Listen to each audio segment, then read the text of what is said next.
থাকেন, কাজ করেন হলো চিটাগং? হ্যাঁ, উখিয়াতে। উখিয়াতে কাজ করেন। আচ্ছা, এখন এই অসুস্থতার জন্য বরগুনাতে আসছেন। জি।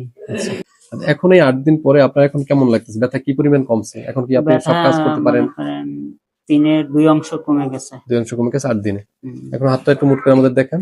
হ্যাঁ, এখন কোনো তেমন একটা কষ্ট হয় না। না, ওই নেই, অল্প 3-এর আছে। 1 অংশ আছে। 3 এর 1 অংশ আছে। সবই 2 অংশ কমে গেছে। 3 এর 2 অংশ 8 দিনে মাশাআল্লাহ কমে গেছে। এখানে কিন্তু আমরা আপনার যে রোগ, সেই রোগের চিকিৎসা দিচ্ছি। অনেক সময় অনেকে মনে করে যে ব্যথা, তাহলে ব্যথার ওষুধ দিয়ে মনে হয় খেতে হবে, মানে ব্যথার ওষুধ খেলেই ঠিক হবে। আসলে তা না। না। যেই রোগটা মেইন, সেই রোগের ওষুধ দিতে হবে। ওনার একটা বাতজনিত রোগ ছিল, যেটা আমি সন্দেহ করছি পরে যে এটা বাতজনিত রোগ। বাত ব্যথা। হ্যাঁ, এরপর সেই বাতজনিত রোগের চিকিৎসা আমি দিয়েছি আপনাকে। আলহামদুলিল্লাহ আপনার 8 দিনে মাশাআল্লাহ অনেক উন্নতি হয়েছে, অনেক। জি। এখন অসুস্থ বেশি, এজন্য বাড়িতে আসছেন। বিভিন্ন বাড়িতে মানে জয়েন্টে ব্যথা। জয়েন্টে ব্যথা, হাতে ব্যথা, ঘাড়ের ব্যথা, এই ডাইন হাতের ডান হাতে ব্যথা। মাগুলের গিরায় গিরায় ব্যথা ছিল। আমার কাছে যখন আসছেন 8 দিন আগে, ওই সময় এই ব্যথাগুলো ছিল ছিল, জি। হাতের জয়েন্টে। আর জয়েন্টে কি হাত করতে পারতেন না, না, মুভ করতে পারতেন না। এখন পারেন?